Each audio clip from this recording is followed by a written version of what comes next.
Heard on Thursdays with Nikki is about to go live online. Catch HOT, the iconic radio show that made Philippine FM radio talk, every Thursday on the Monster. Streaming video on the Monster Facebook page at RX931, the Monster YouTube channel at RX931, and twitch.tv/Monster RX931. You heard on Thursday's host, Nikki Porter. Stand by and enjoy the program.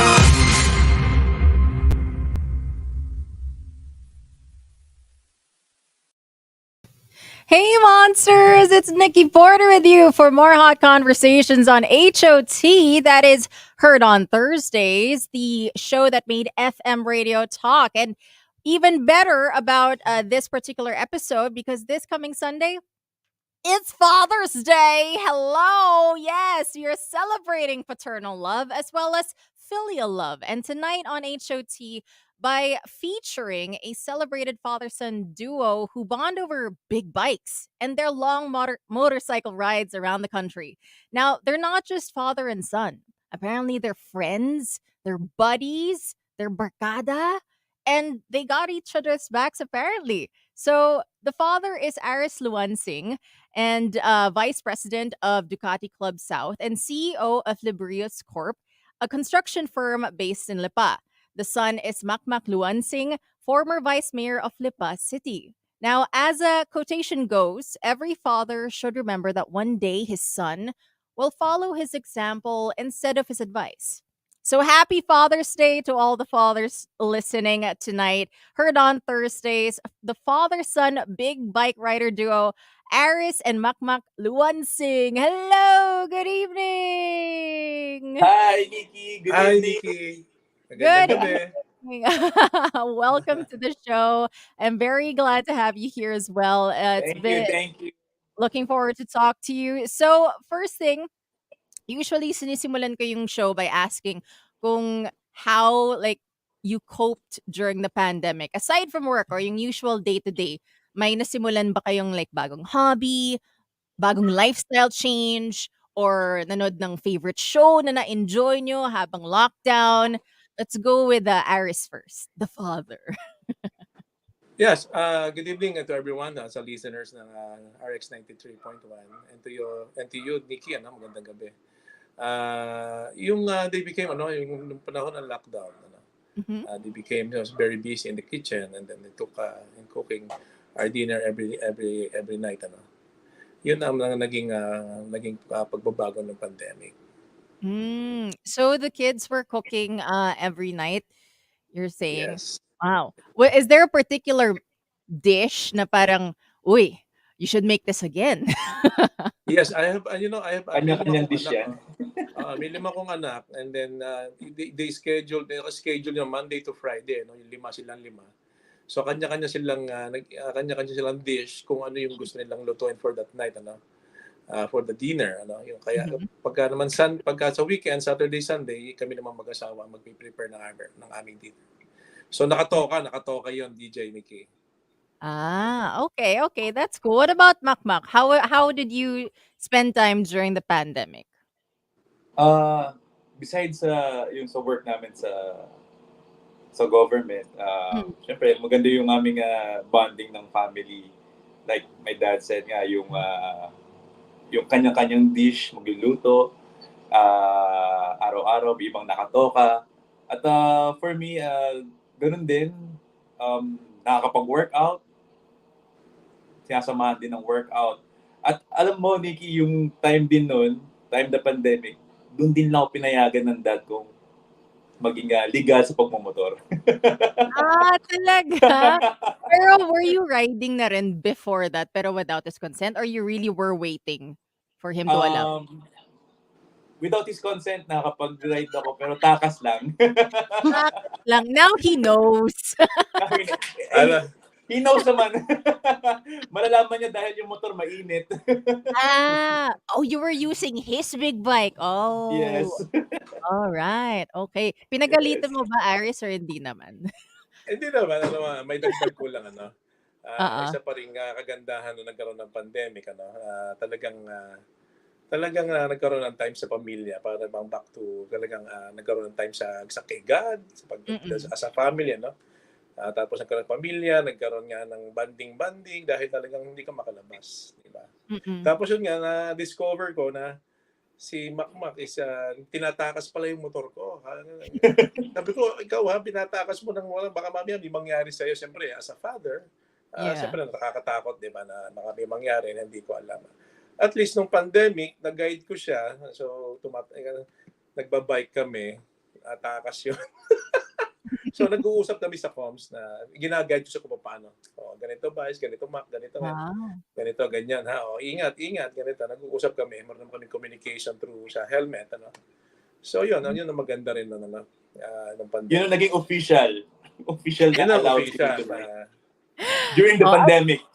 Oo, at least na eventually nakuha mo na yung consent niya at saka he started teaching you na rin. So, at least may progress na parang from takas-takas lang. Yes, I'm allowed. Yes. Yes. At, Yes, at hindi iba mo naman rin. kasi hindi mo naman kasi mapipigil. That's why sabi ko, sige, Mm. kaysa pigilan ko, i-guide ko na lang talaga ng proper riding. Yung paano yung talaga pag ako ng big mic. Dahil sabi ko sa kanya, ang pagmumotor dapat disiplina. Dapat yun number one, disiplina sa pagmumotor, di ba? Yun Yeah. ang kapan mo dyan. Yeah, and especially if the interest is there, no, right? It's kind of hard for you to keep them from doing what they're interested in. Parang that's why tinatakasan ka ni Makmak. True. Now, leisure activities aside, siguro busy na busy din kayo during the pandemic aside from being able to teach Makmak how to officially ride a big bike. For example, Iris, like, may mga negosyo ka na kailangan ng i-manage during the pandemic, of course. And for Makmak, you were the vice mayor of Lipa then, and I'm sure ang daming plano kailangan for the frontliners, mga ayuda, kung whatever help that you can for your local vicinity. So, what was the experience like? We'll start with Iris first. In terms of like the business, kamusta, like how did it affect the business? Like how did the pandemic affect your businesses? Okay. Nung siyempre yung lahat ay nagulat lahat ay tumigil nung nagkaroon ng pandemic, especially lahat naman walang hindi tumigil eh. Pati construction tigil, lahat ng negosyo tigil, lahat even restaurant, lahat ng klaseng negosyo. So yun ang nakakalungkot pero kailangan pa rin tuloy-tuloy, So minsan nagpatuloy-tuloy lang ang trabaho hanggang nung may mga materialis pa kami sa site, tuloy-tuloy pa din. Tinututukan, monitor, kasi nga hindi nakaka-uwi yung mga tao namin. So, yung mga na-lockdowns dun sa site, talagang hanggat may materialis, tuloy-tuloy pa rin nila yung trabaho. Nung maubos na lang yung materialis, doon kami nagka-problema. Okay. And what about Kasi, Makmak naman in terms of you being the vice mayor back then? Parang how was the experience like? Kasi pandemic to, never happened in our lifetime until now. So what was that experience like having to lead the city like that? As a legislator din, sa head of the Sangguniang Panlungsod, kasi before the pandemic, there's Taal pa. Oo Remember? nga, tama. January yun. Nalala ko yun. So, but before the Taal, na-budget na namin lahat. Nalagay na namin yung pondo ng bayan, nilagay namin sa tamang programa na. So, dumating yung Taal, in-adjust ulit namin. And then, dumating yung pandemic, adjust naman. So, lahat gulat. So, lahat kami gulat. So, inasikaso namin ng kalmado, ayaw din namin magpanik ang tao. So, ayaw din natin mangyari yung nangyayari sa ibang bansa nung panahon ng kasagsagan ng pandemic. So, yung mga ayuda, tulong, inilagay namin sa tamang mga programa, nilagay namin yung mga budget na kung ano yung pangangailangan tao. At besides doon, meron din tayong yung sa sarili ko bilang vice mayor din. Meron tayong mga inayudahan ng mga nangangailangan, lalo yung mga nanay na merong mga anak na kailangan ng gatas. So, hindi sila nakakalabas. So, kami, yung grupo ko, ang pupunta sa mga bawat bahay para dalhan sila ng mga bigas, itlog, gatas ng mga anak nila. So, yun ang naisip ko nung paraan nung time na yun. Nung pandemic.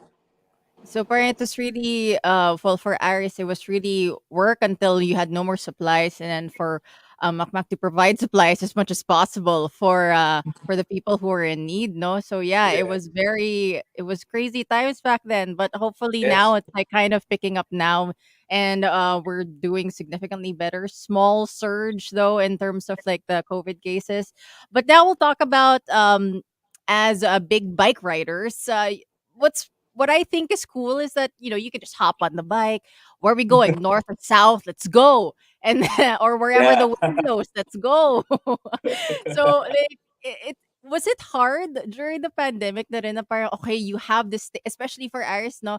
And then makmak kahit na tinatakasan mo lang parang you want to go farther than Yes, how true. far you've already gone, ganun, 'di ba? So nakakainip ba during the pandemic na parang to just be at home in the lockdown, not being able to ride the bike and go like to the beach or go to, Baguio or something, let's say. So how is that like, Aris? Alam mo nung, pandemic talagang ano 'no, talagang nakakabato sa bahay ano, boring talaga. Alam mo naiinip, nakakainip just like everyone else ano, talagang wala silang, walang choice, eh. Mm, Kasi nga dahil merong, advice ang IATF na bawal lumabas, so ang ginagawa namin no'n, eh, di do'n lang sa village, do'n lang minsan magmomotor kami paikot-ikot o bisikleta. Minsan basketball within, do'n lang sa area mm, na gano'n 'yun ang ginawa namin nung pandemic ano, na, talagang gustong-gusto namin mag-ride kaya lang bawal. Yeah, mm, so 'yun ang aming, do'n na lang muna sa within do'n sa village lang. mm. So for Makmak, what about you? Parang sobrang you were already training, you were learning the skills na. Parang nakakainip ba sa'yo din? Um, at first, it was hard to stay home. Talagang Yeah. mahirap. Siguro naramdaman nyo rin yan. Because we're not used to be restricted, di ba? Mm, So, but day by day, nakikita natin yung mga pwedeng gagawin. mm. Like, may bagong natututunan, tulad ng pagmumotor, di ba? At I learned True. it from my dad din. Oo. At least So, little by little you were able to ride naman and like he was still yes, teaching you. yes. So in some way na natupad na rin yung parang yung frustration na kailangan True. mag-ride. So during the time na nag-relax na yung quarantine restrictions, what was the first place na pinuntahan ninyo with your big bikes na parang, okay, we're going here para at least experience natin finally, like out of the house, na para we're finally riding our bikes to wherever. So what was that first place? Who wants to answer this one? Go Ah, first siguro. sige. Go ahead, Mac. Go pa, go pa. So dami rin napuntahan sa akin eh. Ay nung, kuwan yun ano, the first, nung unang, kuwan namin, unang labas na medyo maluwag-luwag na, Mm. doon na kami nag-ride na papuntang, SLEX ano, going to the Caltex. Mm. And then doon na muna kami kasi doon lagi ang meet up place namin, eh, sa Starbucks sa Caltex. Ah, yeah. And then punta ng Tagaytay Highlands. Gano'n 'yun, Wow. gano'n ang ginawa namin. The first is, Tagaytay Highlands ano. Quick ride lang, quick breakfast ride lang, gano'n lang. Okay. Pero like, what was the feeling though na parang finally, pwede na mag-ride ulit as soon as you got on the bike and you finally were on your way to Tagaytay Highlands? Alam mo kasi nung pandemic ano, marami pang ayaw lumabas. Medyo open na konti, pero ang sarap nun magmotor dahil walang sasakyan sa kalsada. Totoo, yeah. Kami lang ni Vice no'n ang sasakyan na takbo sa kalsada sa expressway 'no, kaya ang sarap niyang turuan. Sabi ko parang timing talaga Mm, na kabilang dalawa halos ang tumatakbo sa kalsada 'no. Tapos mm. tinuturuan ko siya, "Oh, Vice ganito, ganyan." Kaya ang sarap no'n nung pandemic, walang ka-traffic, parang ang luwag-luwag. Unlike now, 'di ba? Talagang back to Mm. normal. Right? I Mm. totally get that. Ay Pero naku. pero naman ngayon nung, nag-normal na uli, magaling na si Mac mag-ride, magaling na magmotor. Gano'n, galing. Alright, Basta may tinatakasan mo pa rin ba sinusundan. ng ano, ng bike?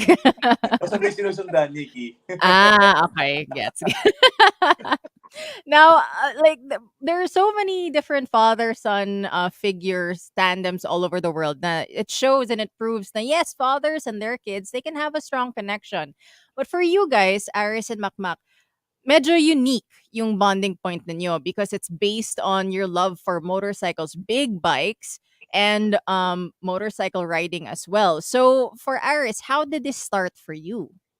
Alam mo, I guess it was a passion, ano? And really I really love motorbikes. Ano, since I was already very interested in motorbike ever since I was young. Bata Mm. pa ako, talagang mahilig na ako sa motor. I think I was in elementary. Nagmumotor. Tinatakas ko rin yung motor ng tatay ko. Ayun. May pagmamanahan. Father like son. Oh my God. Kaya pala. Yun yung influence sa akin nung pamilya ko rin. Sa family rin naman talaga. Tinatakos ko yung motor ng tatay ko, nung kapatid ko, galit na galit sa akin dahil yung susian niya, di tinatago nila yung susi. Talagang pinipilit ko susian ng iba para lang matakas ko. Kasi talagang siguro talagang passion. Yun ang tingin ko dyan. Talagang hilig ano. Mm-mm. Talagang love ko yung pagmumotor. Yung love ko yung motorbikes. Especially nung araw. Kasi nga, nung bata ka pa, talagang gusto mong itakas yung motor ng tatay mo. Ganun Kagaya lang talaga. ginagawa ni Makmak, tinatakas pala yung motor ko. That's why pala hindi ka nagalit. Ginawa ko din to. Nung bata Hindi pwede pala magalit. ako. Hindi pwede. May pinagdadaanan. Ah, So Aris, when you didn't have to convince Makmak no into wanting to ride big bikes. But were you going to be like open na parang if he didn't show interest, if any of your kids didn't show interest, were you going to introduce it to them or try to convince them to enjoy or be curious about big bike riding? ah. Alam mo Nikki, sa totoo lang, kaya yun namang pagmumotor, hindi mo naman kayo, as far as I'm concerned, no? Ayaw kung sa mga anak ko, siyempre, gusto ko sana ako na lang. Ang hirap din nung, siyempre, alam mo naman yung pagmumotor, ito talagang napaka-delikado rin, ano? Kung wala kang disiplina, kung kung talagang hindi mo hilig, ano? So, anong nangyari dyan, hindi ko sila in-encourage, pero sasabi ko, gusto ni Makmak, wala na akong magagawa. Kailangan ko silang i-guide, kailangan ko turuan ng proper handling ng motor and then proper riding and then tsaka yung basta complete gear, ano? Pag mag-ride, diba? So Right. yun lang. Yung dalawa kong anak na lalaki, gusto rin nga magmotor, mag-big bike. Kaya lang, sabi ko mga anak, kung gusto nila, pwede ko naman silang i-enroll enroll ko muna sa riding kwan, di ba? Kasi kailangan niya muna ng mga lecture, and then riding with para maturo sila ng proper riding, di ba? Yun yung para sa akin, yan ang aking opinion ko. So now I want to ask though, what is it about big bike riding that thrills both of you? So let's start with Makmak and then we'll get to Aris again. Oh, ako na? Yeah. Okay. I think freedom. Freedom because you can go wherever you want. Freedom because you and the bike only. Freedom, I get to put my words behind. Wow. But, Do you listen to music when you also parang you're riding? yes. Medyo nag-e-emote. Silbi ng comms namin. May music. Okay. What about Aris naman? What thrills you most about big bike riding? For me is yung talagang pag ikaw ay rider, once you're a rider, gusto yung adrenaline rush, di ba? Yung adrenaline mo and then yung power of the bikes, yung parang nafi-feel mo yung parang gusto ko nafi-feel ko yung power, yung talagang and then yung pati yung napapractice din yung siyempre hindi naman tayo na bata no? Kailangan natin ma-practice yung ating yung mga senses mo, kailangan mapagana lahat, kailangan aware ka dun sa lahat na nakikita mo. Once na naka-helmet ka, kailangan aware ka dun sa lahat na nakikita mo. True. Diba? And it's very sometimes it gets a little intimidating. Like I mentioned off air na nakiride lang ako ng motorbike. Pero it was like actually like a custom made one. So parang when it went fast, I was like, medyo natakot Iba ng pakiramdam.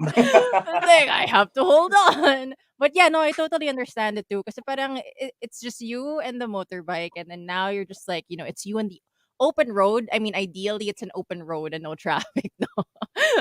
But yeah, so I totally understand also. So there are a lot of really beautiful places, very scenic places, even at just here in Luzon. So and you can access these with just like the motorcycle also. No need to bring a car. So much more efficient, I think, if you're going to bring a motorcycle lang.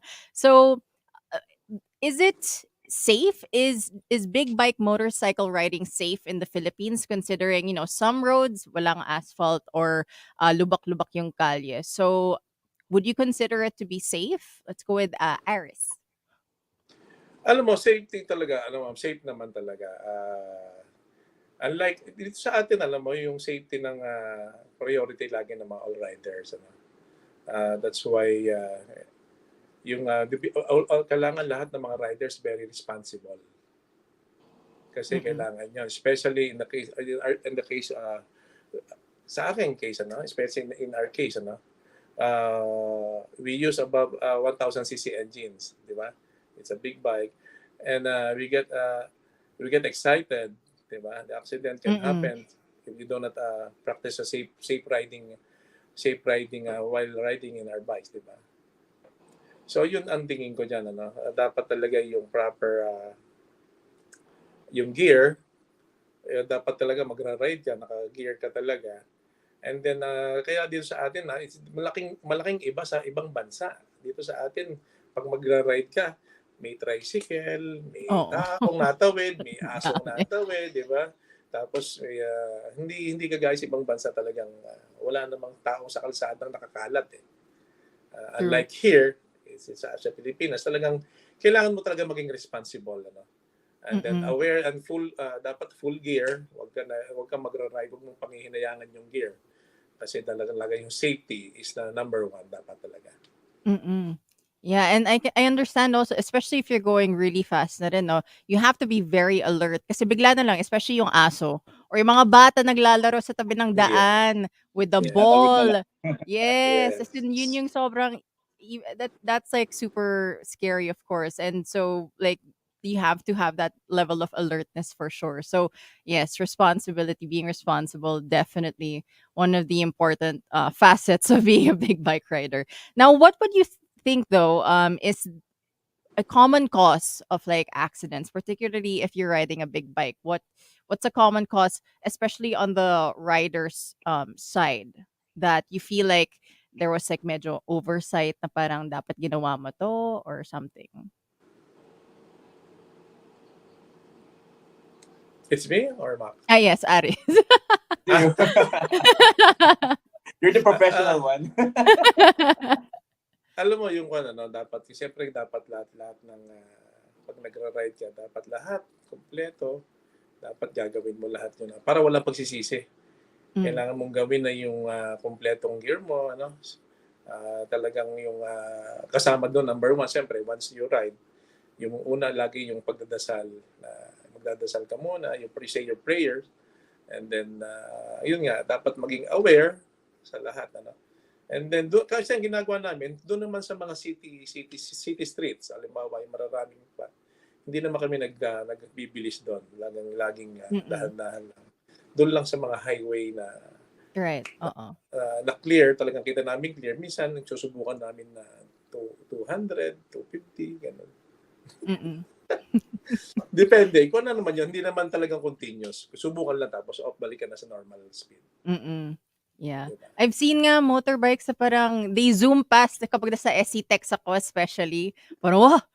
Parang bigla na lang, they show up. And then you guys are usually in groups, no? So parang may Yeah. linya, bigla, sunod-sunod na yan. So parang, I think, parang it's pretty cool na parang, it's scary, but then it's also really cool parang, seeing that na rin. So I would think na parang, okay, they know what they're doing. They have to be experienced to go that fast. Yeah. Tama. Yeah.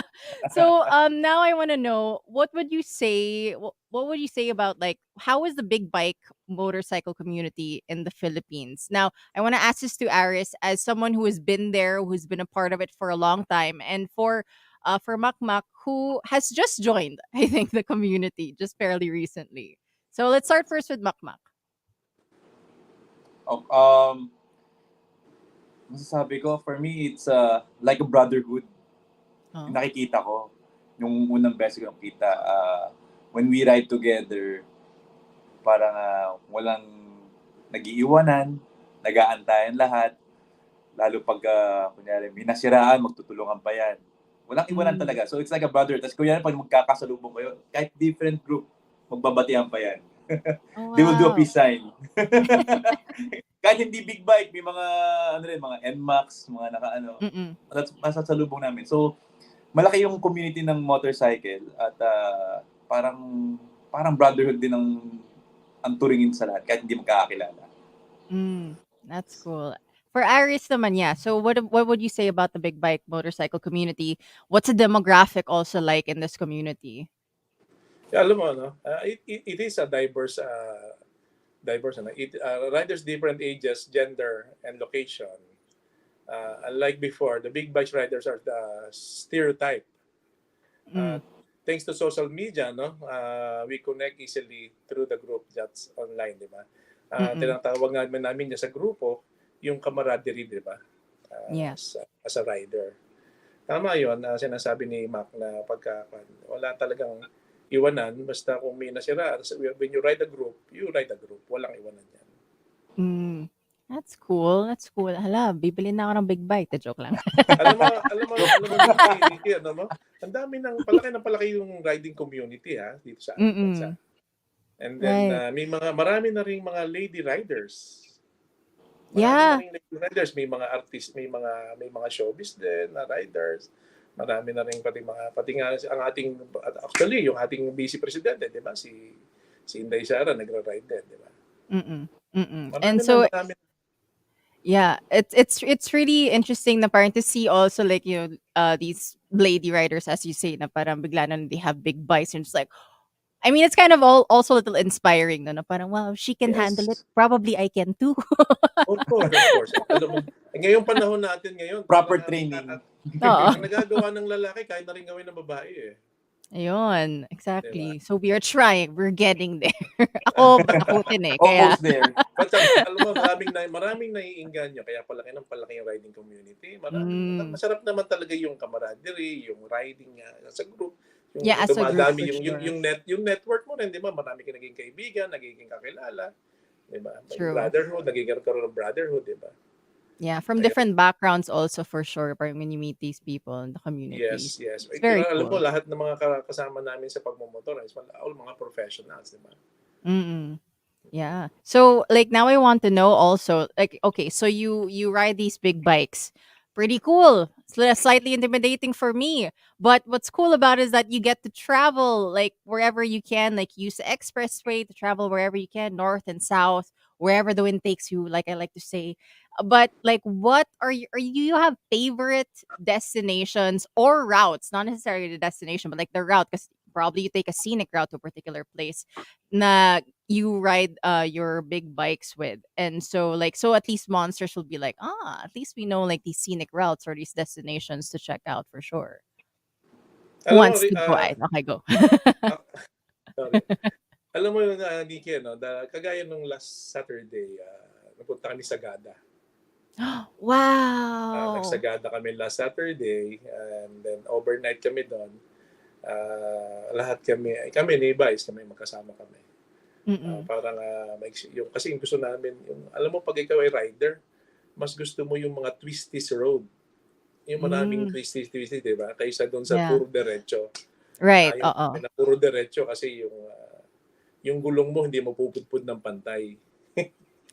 Ganun ba? Kailangan may twisties. Tsaka yun yung doon na yung skills doon na pa-practice, di ba? True. Diba?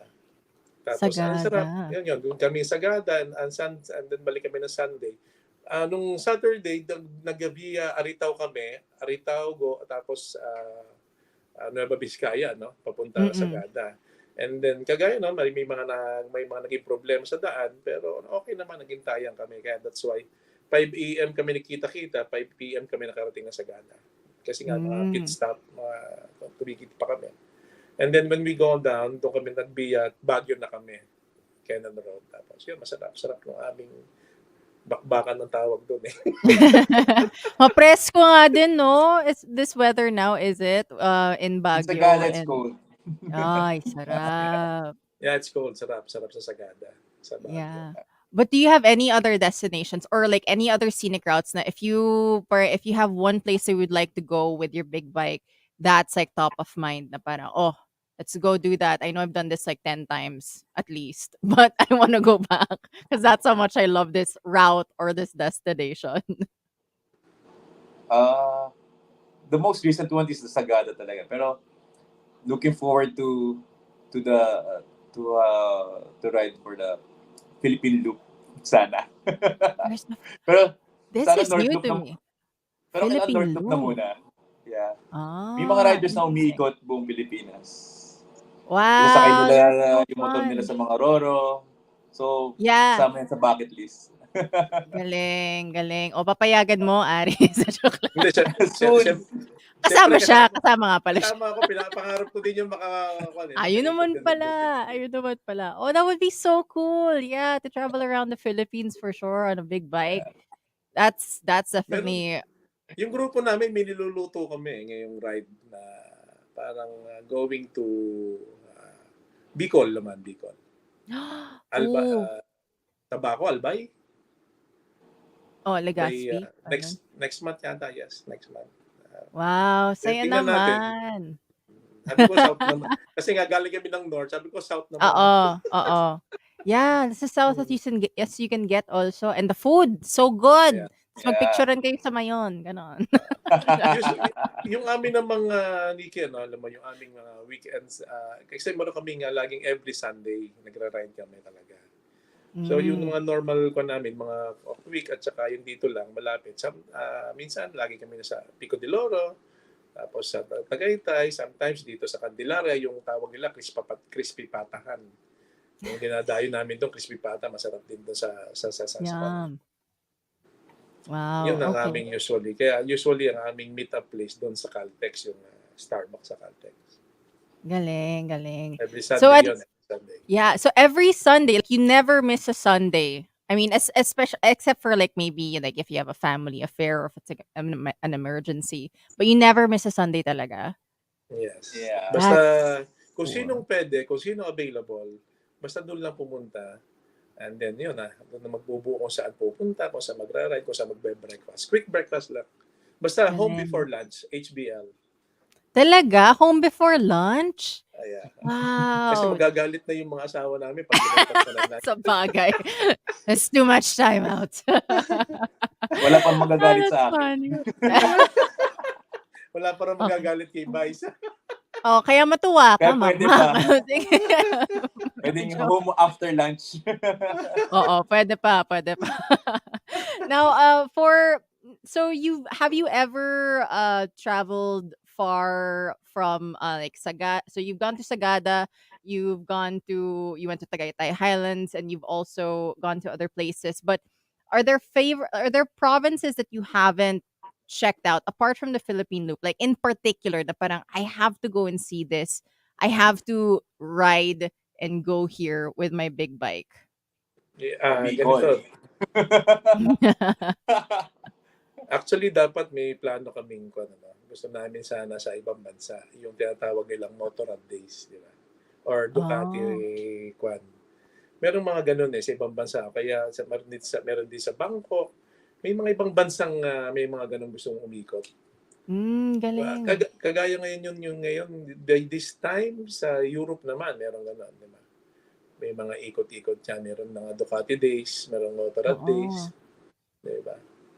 Ganun yun ngayon. Yun sana, kaya lang nagka-pandemic. Nakaschedule sana, kaya lang nagka-pandemic. Okay lang. Ngayon may oras na tayo. Ngayon, yes, fingers crossed may oras na tayo. Hopefully next year siguro. Para ma-experience mo naman yung umikot ng doon, makakaikot ka na walang aso, walang magtataho, Ay, walang nako. tricycle. Walang paparada bigla na jeep, gano'n. Yes, walang bigla mag-u-turn. Ay, yeah. But I totally get that. Pero that would be a dream for sure, especially like in Europe, you say like It's yung a dream. Autobahn. yung autobahn, riding in the autobahn, like it's just very. I feel parang they keep saying that the road there is so leveled and it's like almost like perfect for whatever. So that would be really cool. Maybe yeah, that's why you will have time. I'm calling it right now. You guys will have time and travel with your big bikes and Ano, enjoy. That would be yun ang cool. isa sa pangarap namin. Ano. Yeah, Sana, for sure. hopefully next year. Yeah. So, Soon. yeah, and so now, like as father and son, you say that you guys like kailangan may kasama si mama every time he rides, no? So, but when you ride, do you still treat each other as father and son, Makmak, or are you more like friends when you're on a ride? Kind of both. Besides my dad being my father, parang I see him also as my best friend. Aww, that's so cool. You don't see that. You don't hear that every day for sure. So that's really cool that you consider your father your bestest friend or one of your best friends. Alam mo, More Nikki, bikes to ano, come pa. More bikes to come. Ayun. Kaya pala. May habol. Joke. So yeah, I'm alam, sorry, Iris, you're gonna say something. alam mo, Nikki, minsan nga, kasi ang hirap minsan pag nagra-ride, alam mo, ako nagra-ride si Makmak na hindi ako kasama. Nung una nakakakaba, di ba? Siyempre, For iisip mo yung anak sure. mo, ang hirap. Pero ngayon, nasanay na rin. Sanayan din pala. Mm-mm. Kailangan masanay ka lang na nagra-ride siya Tiwalaan lang. with his friends. Diba? Tsaka nakita ko naman maingat mag-ride. Oh, that's good. That's good. And so, but Makmak, when you are on the road with your father, do you guys have like a competitive moment? You guys like try and kind of like not really race each other out, but like kind of have that kind of challenge or competitiveness when you go on rides. Uh, Sometimes for fun, but not really. Okay. Because kasi pag nagbabay kayo, parang siya lang sinusundan ko kasi I learned so much from my dad. At Mm-mm. ganun din na I look up to him din talaga. So, yung nagagaya ko yung mga techniques, nagagaya ko yung kailangan gawin pagdating sa mga ganitong turn doon. Mm-mm. So, minsan for fun, but hindi naman yung competitive naman. Hindi. Mm-mm. Yeah. Is it because you still feel like you're still learning, or you still are more willing to learn before actually trying to challenge your father? Hindi ko masabi na, hindi pa ako ganun ka-confident na sobrang galing or as a pro Mm. rider. I'm not that confident pa. Pero, seeing my dad sa front ko, may sinusundan ako. Parang, That builds your confidence for it sure. feels me safer din. Ganun din. Yeah. Yeah, Uh, that's pretty Ganun, yeah. cool. Yeah, and that's great because parang it's also humbling for you to say na parang you know that you're not confident, but knowing that your father is in front, like it makes you feel a little bit safer. Oh, Yes, yes. so I love May, that. mahirap din pag nasa unahan, di mo na kung bibilis o ibabagal. Yeah. Baka naiinit ang papa. Part of the challenge now. It's the training mo yan. Minsan iniiwan ko siya, Nikki, ano? Nung last ride namin sa Oo. Sagada, kasi nga, gusto ko naman para din na. Pero alam ko namang safe, nag-uusap na kami sa comms. Naiiwan ko Mm-mm. siya, kasama ko. Kasi kasi 14 kami noon 14 kami nagsagada. So parang naghati sa tatlong group, 5, 5, 4. Yung apat, yun ang pass group. Tapos Mm-mm. yung 5, yung 5 sumunod, parang yun ang medyo tama lang. Tapos yung Oo. pinakahuli ng mga chubby ride, di ba? Parang ayos lang sila. Joyride lang kami. Joyride. Kaya pinababayaan ko sa sumunod sa iba din minsan para maging independent, di ba? Yeah. And at least you have comms, no? For you guys to Yeah. communicate. I've Yes, always yes. wondered like how that works. Na parang are you guys doing like hand signals when you're Oo, communicating like side by malaking, side? Kasama alam yun. mo, Nikki, malaking Ah, bagay, malaking bagay yung naka-comms, di ba? At least yeah. kung yung nasa front, na-advise mo na agad yung nasa likod ko ano yung mga hazard na nasa along the way, di ba? Galing. Kung halimbawa tapos hand signal, pati paa mo, binababa mo pag may mga hazards sa daan, ano?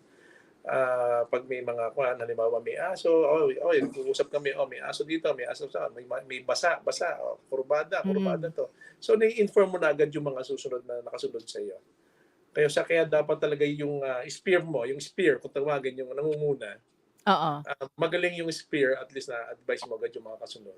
Kasi may tawag yung spear, tapos yung pinakahuli naman, sweeper, ang tawag. Mm. At least siya yung nangangalaga dun sa all riders na wala nang naiwan, kompleto na tayo. Mm. Diba? Kaya Galing. napakalaking bagay ng comms sa riding. At least may Malaking advance bagay yung buong grupo. Oo. Kasi talagang Oo. alala yan. Nag-aalalay lahat. alalay talaga. Yeah, that's cool. At least, well, now I know. Now I know how it works. Kasi parang, I mean, I only see like bicycle, pero wala naman silang com. So parang I don't know how they do their parang mga warning system nila. Pero Nagsisigawan. Kaliwa, oo, kaliwa. pero for you guys, like you have comms and like, you have like a system mismo na parang may spear, tapos may sweeper na rin para walang naiiwan din, no one's lagging behind. So, very cool. I'm learning something about how the big bike community works. It's pretty interesting. Now, Aris, as a father, I hear that you're a very loving father to your children. You love to spoil your kids also. You support their all their endeavors. And so, as a father though, ano yung pinaka-fulfilling for you na makita mo sa mga anak mo? Alam mo, for me, I want to see that I raise them well. I raise them well, and then I just want to see them happy. As a father, alam mo, very supportive ako sa mga anak ko. Lahat naman sila. At saka bawal daw yung may favoritism. Kailangan pare-parehas, pantay-pantay. Mm. Pantay-pantay, wala naman. Si Makmak yata ang favorite ko, kaya sila nagra-ride eh. Hala, Hindi, hala. joke lang. You heard Joke it lang, hindi. first here. Joke lang. Ganun yun, Yung Siyempre, apat wala naman dito.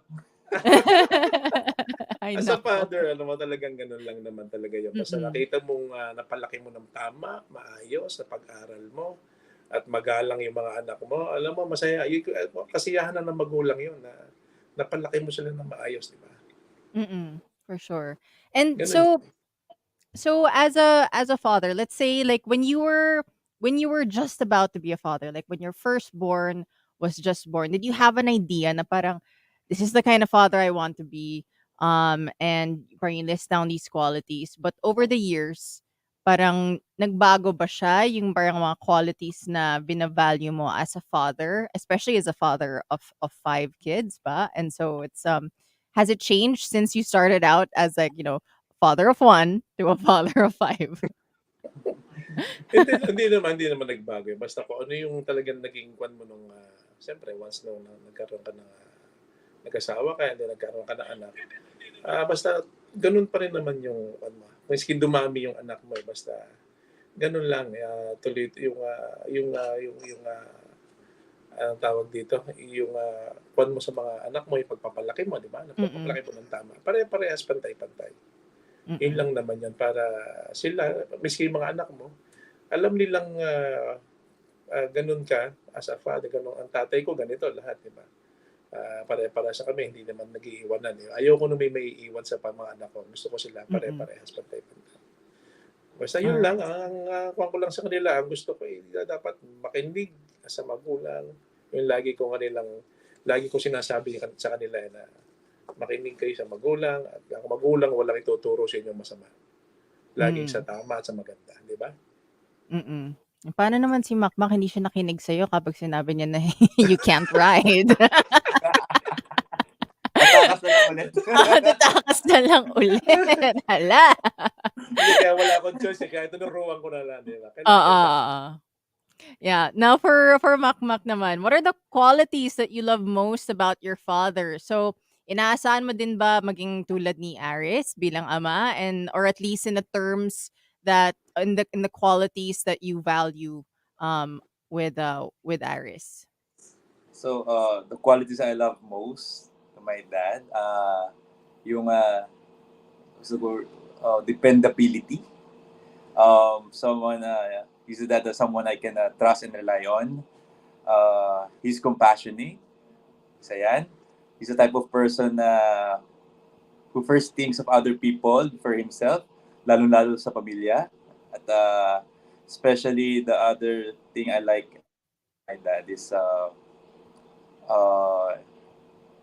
being empathy towards others. Yan. Mm-mm. So the other question is like do yung kanina yung do you have to be that these things too when you when Yeah, I so become a when father? you become a father, these are also the same qualities that you would like to have. Yes, but way better. Sorry pa. Hala. Hindi, gano'n naman talaga yung pangarap ko sa mga anak ko. Nikki, alam mo, Oo. sabi ko sa mga anak ko, no? Oo. Sabi ko, ang billing ko rin sa mga anak ko, gusto ko dapat mas magaling kayo kaysa sa amin. Yes, true. Yun, Yeah. accepted ko na yun. Tapos, ang gusto ko sa mga anak ko, dapat mas magaling kayo kaysa sa aming mga magulang. Siyempre, di ba? Kami Yeah. naman, itatanda, mawawala, sila napapalit, eh. Di ba? Dapat mas Mm-mm. magaling sila. Yeah. Yeah. So now I want to know I want to know the story behind this. So Aris, you teach your kids these two mottos. First one is fail, which stands for first attempt in learning, and END, which is effort never dies. So how did you come across these mottos, and then why did you decide to impart this to your kids also? Alam mo, yung word fail, yung FAIL, is oftentimes given a negative meaning, eh, di ba? Mm. Bibigyan ng negative meaning. Fail means first attempt in learning, di ba? Hindi naman talaga yun, eh. For me, instead of negative, I want this word to mean as an encouragement, di ba? Yun Yeah. dapat, eh. Yung FAIL, first attempt in learning. Encouragement dapat yan sa atin lahat. Hindi dapat maging pangit o negative ang dating, di ba? Mm. That's for me, ano. Yeah, and so for Makmak naman, as the son who grew up with these ideologies of the motto for fail and for end, like how did you receive this? Na parang were you confused at first, like why is he telling me this? Or were you like were you accepting na parang like okay, like I'll try and apply this in my life and see how like what happens with it. Uh, Hindi naman, paano ba sabihin? Yung time na yung tinuturo sa amin ng dad ko, uh, nag-i-improve eh, yung the way he teach about us, about fail. So, Mm.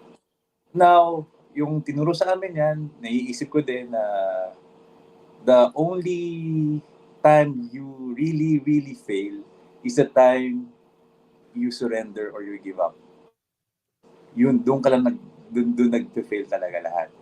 Mm. Pero if you keep on trying and trying, the time you will succeed, even though you're failing. Mm. Ayun. Yun ang Tama. natututunan ko sa dad ko. Wala Mm. namang sumusuko. Dapat wala susuko. Tuloy-tuloy lang. Tuloy-tuloy. Yun. I love it. You answered correctly, that joke.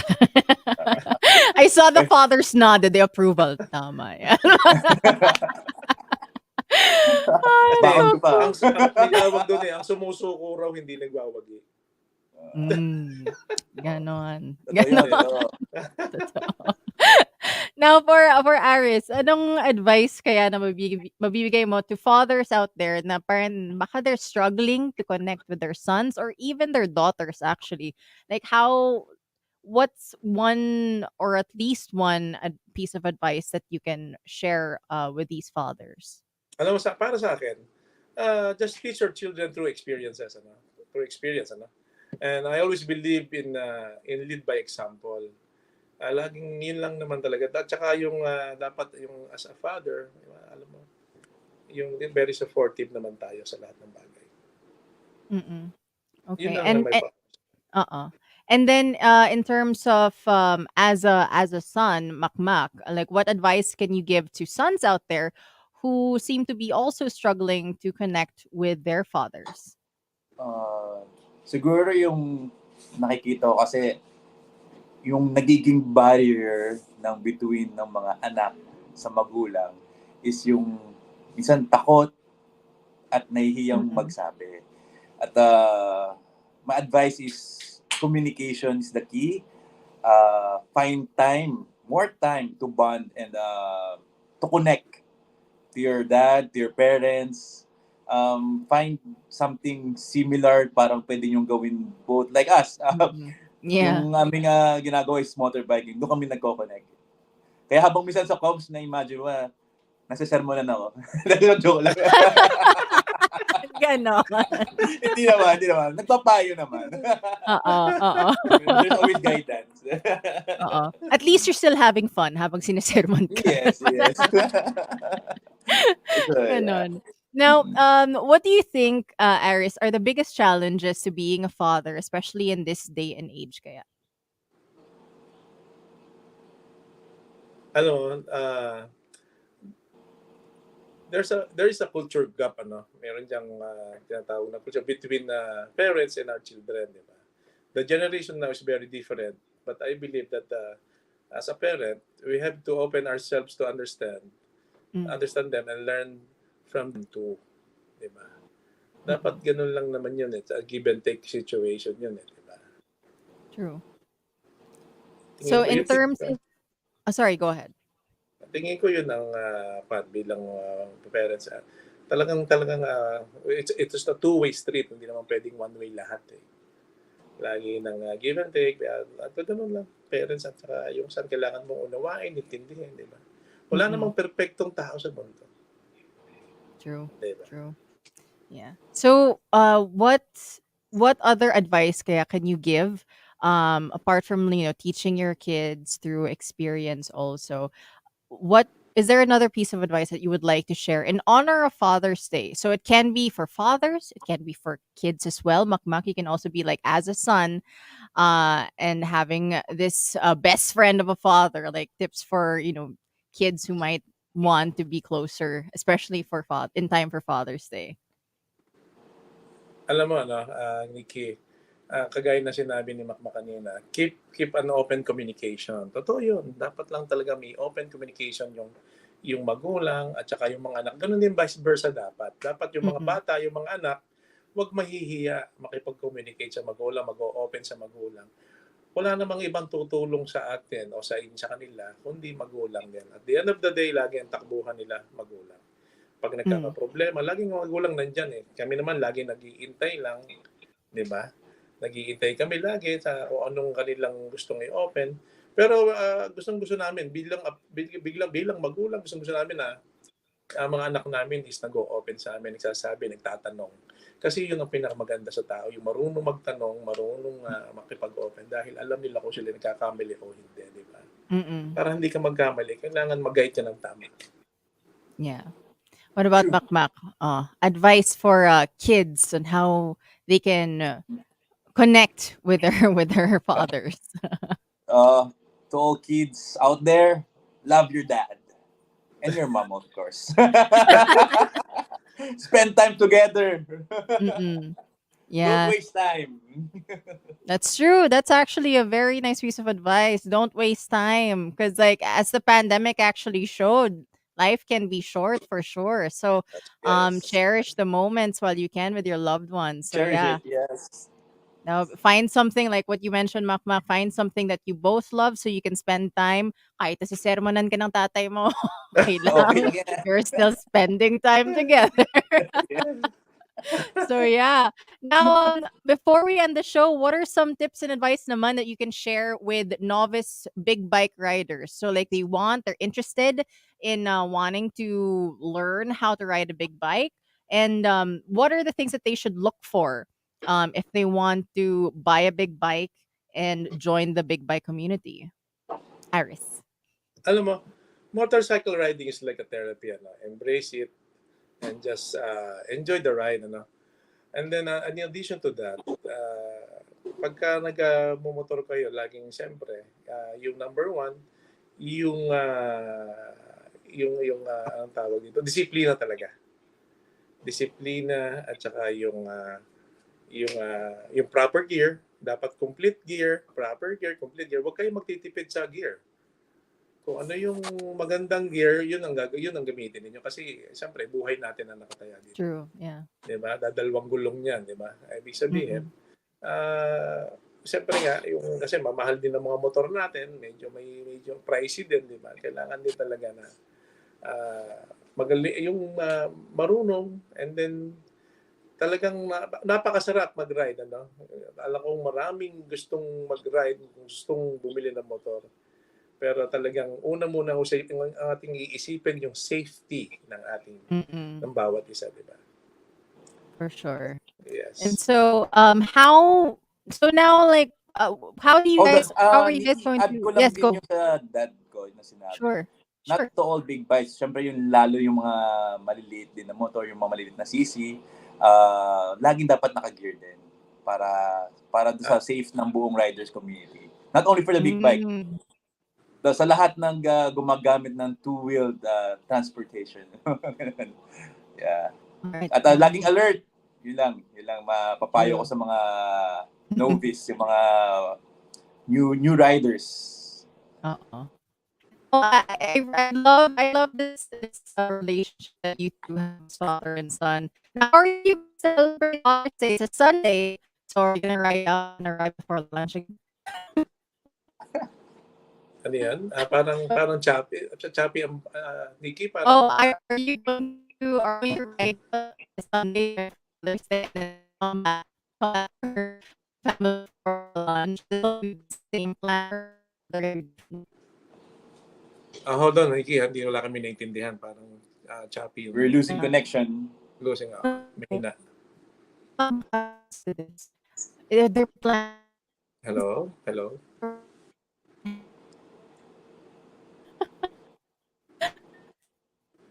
Hello? Can you hear me? Can you hear me? Yes, I can hear you. Kaya lang yung one mo, dating mo, Nikki, choppy. Oh, I think that she's like saying that our plans to celebrate Father's Day. How do you plan? Okay. Sa pamilya ko, no, simple lang naman. In our family, we do simple celebration of getting together. No?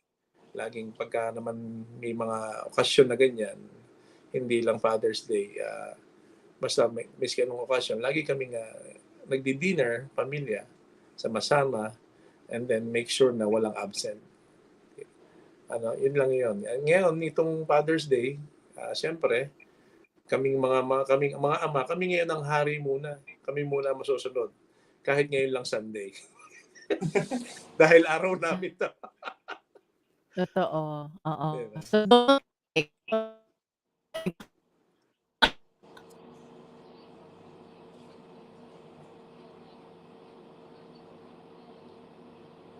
Hello? No, nawala si Nikki. Nawala si Nikki. Nawala. Yeah. Ayan na ulit. Babalik na siguro.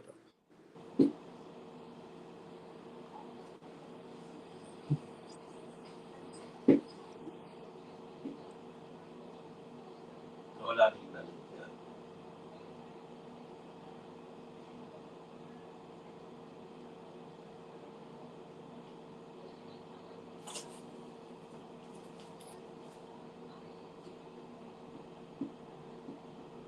Nanonood yung mga staff. Inano ko sa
Where are you, Nikki?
Yun nga, no?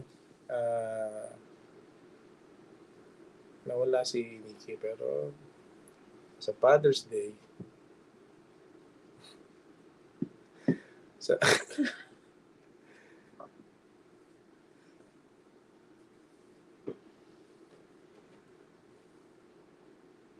siguro inaayos nila.